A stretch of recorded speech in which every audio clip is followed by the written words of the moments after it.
산 밑에 백합바요 빛나는 새벽별 주님 영원할 길 아주 없도다.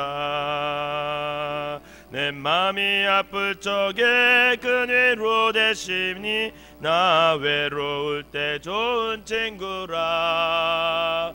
주는 저 산 밑에 백합 빛나는 새벽별 이 땅 위에 비길 것이 없도다.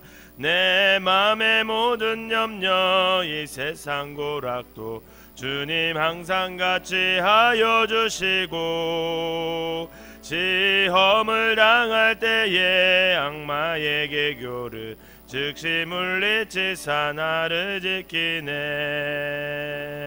온 세상 날 버려도 주 예수 안 버려 끝까지 나를 돌아보시니. 주는 저 산 밑에 백합 빛나는 새벽별 이 땅 위에 비길 것이 없도다. 내 맘을 다하여서 주님을 따르면 길이 길이 나를 사랑하리니. 물불이 두렵지 않고 장검도 겁없네. 주는 높은 산성 내 방패시라. 내 영혼 먹이시는 그네 누리고 나 친히 주를 뵙기 원하네. 주는 저 산 밑에 백합 빛나는 새벽별 이 땅 위에 비길 것이 없도다.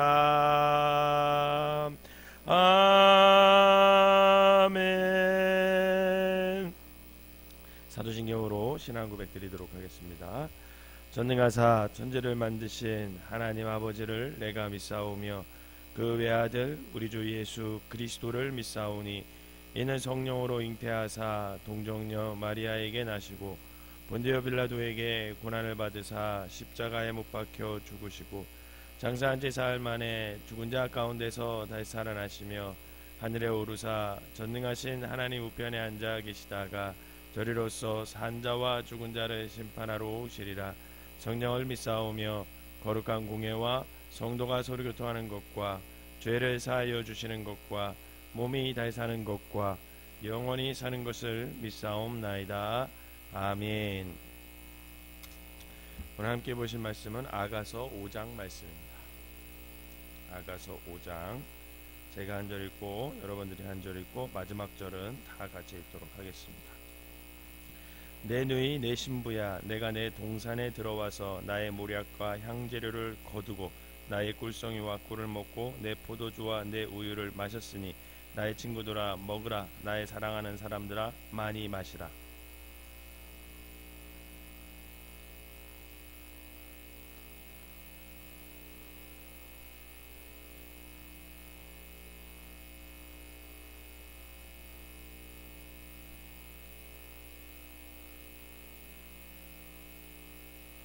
내가 옷을 벗었으니 어찌 다시 입겠으며 내가 발을 씻었으니 어찌 다시 더럽히랴마는.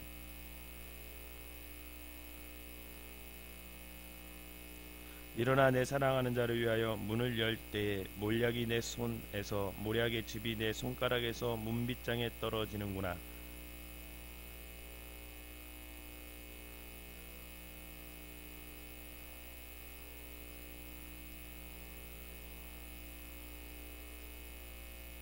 성안을 순찰하는 자들이 나를 만남에 나를 쳐서 상하게 하였고 성벽에 파수하는 자들이 나의 겉옷을 벗겨 가졌도다.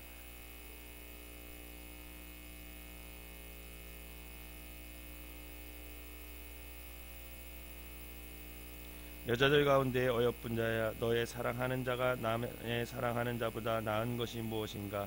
너의 사랑하는 자가 남의 사랑하는 자보다 나은 것이 무엇이기에 이같이 우리에게 부탁하는가.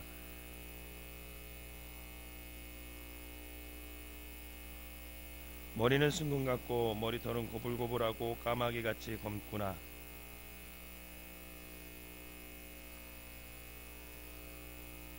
뺨은 향기로운 꽃밭과 같고 향기로운 푸른덕과도 같고 입술은 백합과 같고 모략의 즙이 뚝뚝 떨어지는구나.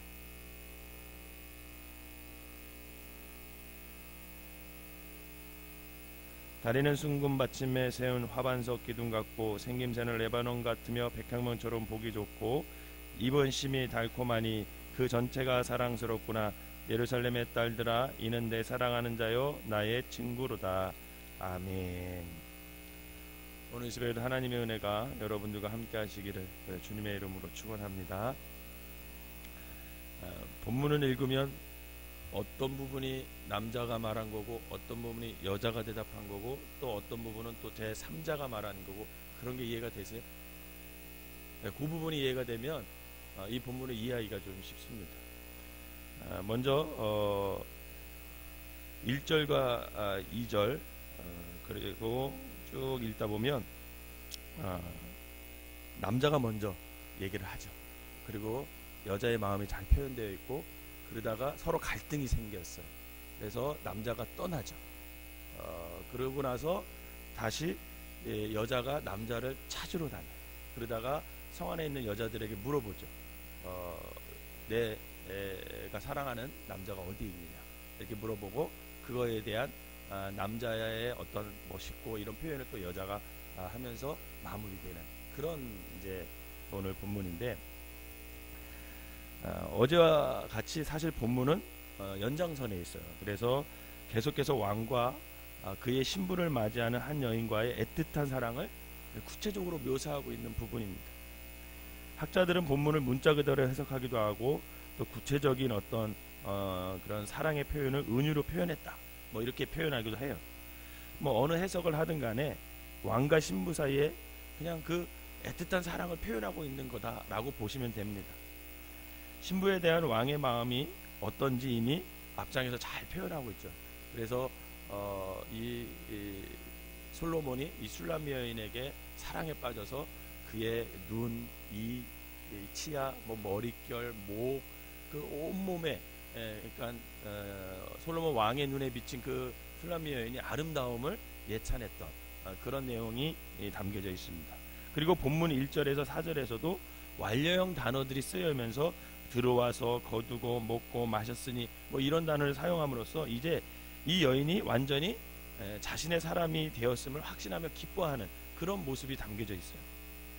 신부 또한 왕에 대한 자신의 마음을 잘 표현하고 있는데 3장에 우리가 읽었던 전에 읽었던 3장에서는 내 마음으로 사랑하는 자다 이렇게 표현을 했거든요.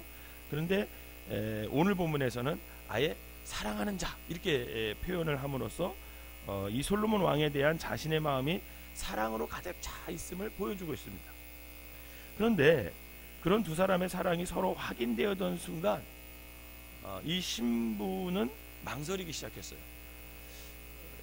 제가 남자라서 여자의 심리를 잘 모르겠지만 갑자기 꿈에 그리던 자기가 이제 왕하고의 사랑이 못 이룰 줄 알았는데 신분의 격차도 많이 나고 또 스스로가 이 여인은 자신을 얼굴도 꺼먹고 또 목동처럼 일을 하고 포도원지기를 하고 뭐 이러니까 자신이 이쁘다고 생각 안 했는데 갑자기 왕이 자신을 이쁘다고 얘기해주고 아름답다고 찬양해주고 이러니까 그 순간 꿈만 같았던 사랑이 현실로 딱 이루어지니까 이 여자의 마음이 갈등이 생긴 것 같아요. 그 순간 여자들은 그런지 모르겠어요. 근데 어쨌든 그런 갈등이 생겼어요. 그래서 이 서로의 사랑이 딱 확인되는 순간 신부가 망설이기 시작했어요. 그 망설임이 여인의 사랑의 마음에 변화가 생겼기 때문에 아니라 그 꿈에 그리던 그 사랑이 딱 현실로 이루어지니까 여자가 너무 두려웠던 것 같아요. 순간 내가 정말 저 왕과 사랑을 나눌 수 있을까? 저 왕과 결혼해서 내가 신부로서의 역할을 잘 감당할 수 있을까? 뭐 이런 복잡한 생각이 딱 들면서 잠깐 망설였어요. 그런 망설임 가운데 있는 이 여인의 마음을 왕이 좀 넉넉하게 기다려줄 줄 알아야 되는데 어떻게 했냐면 급히 몸을 돌려 가버렸어요. 6절을 한번 읽어볼까요? 6절 시작. 내가 내 사랑하는 자를 위하여 문을 열었으나 그는 벌써 물러갔네. 그가 말할 때에 내 혼이 나갔구나. 내가 그를 찾아도 못 만났고 불러도 응답이 없었노라. 이 말이 무슨 말이냐면 그가 이제 사랑을 고백해서 문을 열어줘서 같이 사랑을 하려고 그랬는데 그게 너무 두려웠던 거예요. 그래서 잠깐 망설인 사이에 이 왕이 그냥 돌아가 버렸어요. 여자가 내 사랑을 받아주지 않는구나 라는 오해가 생긴 거죠. 그래서 이제 상황이 역전되어서 신부는 꿈만 같았던 현실이 이루어지자 잠시 당황하여 내가 어떻게 해야 되지 하며 망설이던 순간을 지금 이제 후회를 하게 되죠. 그리고 왕의 사랑을 갈망하면서 그 왕을 찾으러 나갑니다. 결국 6장에서 두 사람은 재회를 하고 서로 사랑을 확인하며 그 사랑으로 인한 기쁨을 다음 장에서 이제 노래하게 돼요. 해피엔딩으로 끝나긴 해요. 근데 오늘 본문에서 그려지고 있는 이 왕과 신부의 사랑과 사랑 안에서의 어떤 갈등, 그리고 다시 두 사람 사이의 사랑의 확인 과정을 보면서 우리가 진정한 사랑에 대해 한 번쯤 생각해 봐야 될 것이 아닌가라는 생각을 해봤어요. 왕은 사랑하는 신부를 맞이하여서 사랑을 확인하고자 시도했고, 여인은 꿈만 같았던 일이 현실이 된 것이 당황스러워서 잠시 망설임을 가졌는데, 그 망설임을 기다리지 못하고 왕은 그 자리를 떠나가 버렸습니다. 그리고 그 왕이 떠나감에 신부는 더 큰 당황과 혼란을 겪게 돼요. 그래서 신부를 대하는 왕의 모습에는 여러분, 신부의 마음을 깊이 이해하려는 마음보다는 자신의 욕망만을 채우고자 하는 이기적인 마음이 담겨져 있음을 알 수 있습니다. 그리고 그 이기적인 마음이 바로 어디서부터 비롯될까? 그것은 바로 소유욕에서 비롯된다는. 여러분, 거의 모든 부부의 다툼은 바로 그 이기적인 마음, 그 소유욕에서부터 비롯됩니다. 상대방이 겪고 있는 갑작스러움으로 인한 어떤 혼란이나 마음의 갈등을 이해하기보다는 내 마음의 욕망을 상대방으로 하여금 채우게 하는 그런 이기적인 마음이 누구에게나 도사리고 있어요.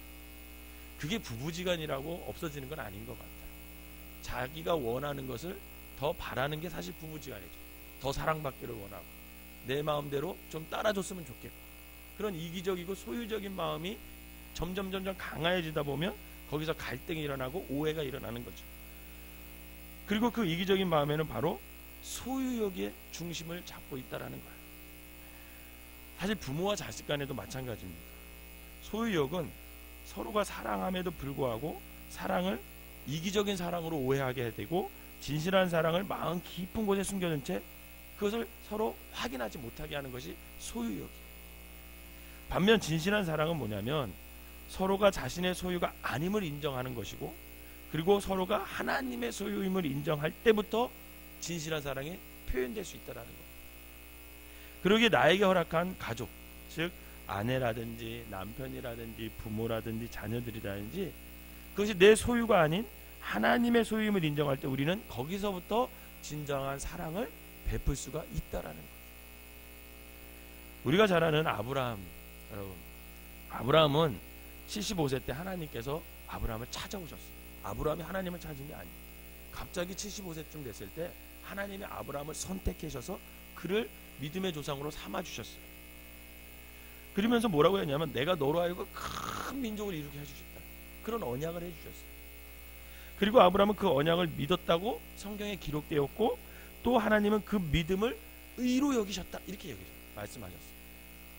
그런데 그런 아브라함은 100세 때까지 아들을 얻지 못했어요. 그러면서 그 100세의 아들을 얻기 전에 몇 번의 실수를 합니다. 자신의 힘과 방법으로 하나님의 언약을 이루려 했고, 2번이나 아리따운 자신의 아내 때문에 자신이 죽을지도 모르겠다 이런 생각에 아내가 누이인 것처럼 속여서 팔고, 그런 과정 속에서 또 하나님의 은혜를 경험하고, 뭐 이런 과정을 계속 거쳤습니다. 그뿐이 아니죠. 99세에 하나님께서 아브라함에게 나타나셔서 내년에 너가 아들을 낳게 될 것이다, 이렇게 말씀해 주셨어요.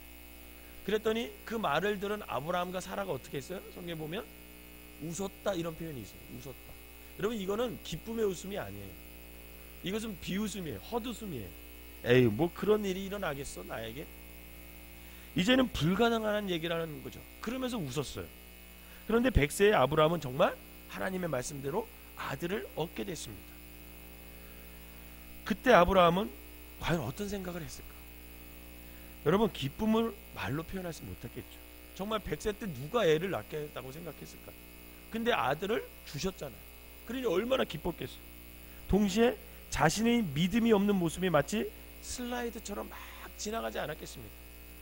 그리고 그럼에도 불구하고 베푸시는 그 하나님의 놀라운 은혜와 신실함에 아마 아브라함은 감격했을 거예요.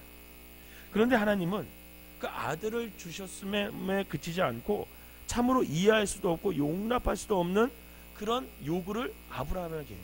그게 뭐예요? 그것이 바로 그 사랑하는 아들 이삭을 하나님께 바치라는 거예요. 번제로 바치라는 거예요. 이런 테스트를 하죠. 이런 과정을 쭉 걸어오면서 아브라함의 평생에 지워지지 않는 마음 중에 하나가 과연 뭐였을까? 여러분 무엇이었을 것 같아요? 여러분 그것은 뭐냐면 바로 소유에 대한 명확함과 사명이었어요. 아내가 내 것이 아니고 내가 팔으려고 그랬는데 어떻게 했어요?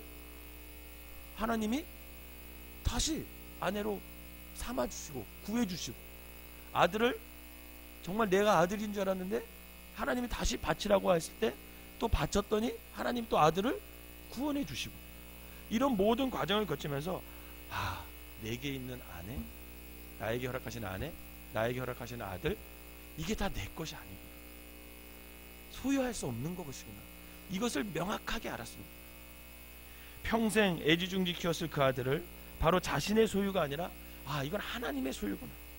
자신은 이 땅에 있는 동안 하나님께서 청지기로 맡기신 아버지의 역할을 잘 감당하는 것이 바로 자신에게 주어진 사명이었구나. 이것을 아브라함은 깨달았던 것입니다.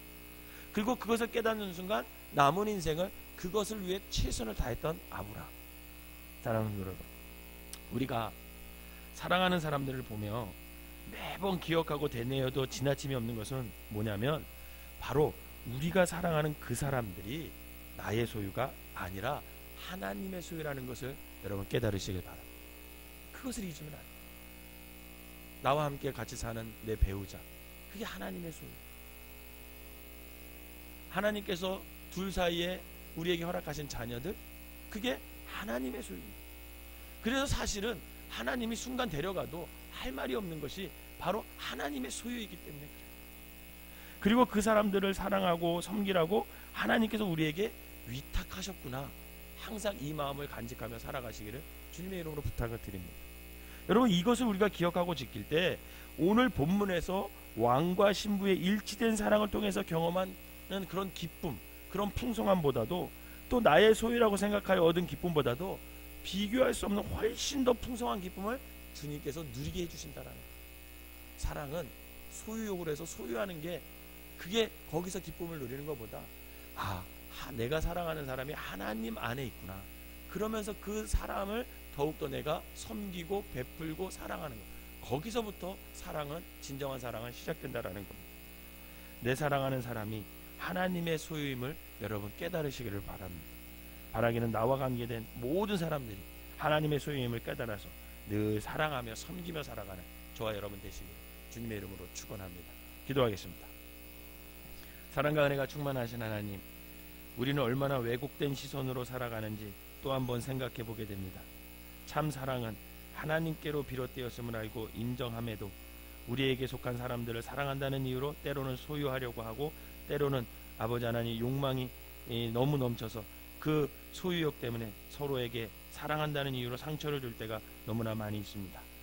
하나님, 혹여라도 소유하려는 나의 이기심 때문에 상처를 받는 사람이 있지 않는지 다시 한번 돌아보게 하시고 이제 이기적인 소유욕에서 벗어나 나와 관계 맺은 모든 사람은 하나님께서 이 땅에 사는 날 동안 섬기고 사랑하라고 위탁하여 맡겨주신 자임을 철저하게 인식하고 청지기로서의 사명 잘 감당하며 살아갈 수 있는 믿음의 사람들이 되게 하여 주시옵소서. 늘 아버지 하나님 사랑하며 섬기며 살아가는 사람들 되게 하시고 하나님 안에서 맡겨진 자라는 아버지 하나님 그 청지기의 사명을 잘 이루어내서 그 안에서 더 행복하고 그 안에서 더 사랑하며 살아갈 수 있는 우리 모두가 되게 하여 주시옵소서. 오늘도 아버지 하나님 나와 관계된 모든 사람과 만남을 갖고 살아갈 텐데 그 관계 속에서 저 사람은 하나님께서 나에게 맡겨주신 사람이구나 라는 믿음을 가지고 잘 섬기며 사랑하며 살아가는 귀한 한 날 되게 하여 주시옵소서. 예수님의 이름으로 기도하옵나이다. 아멘.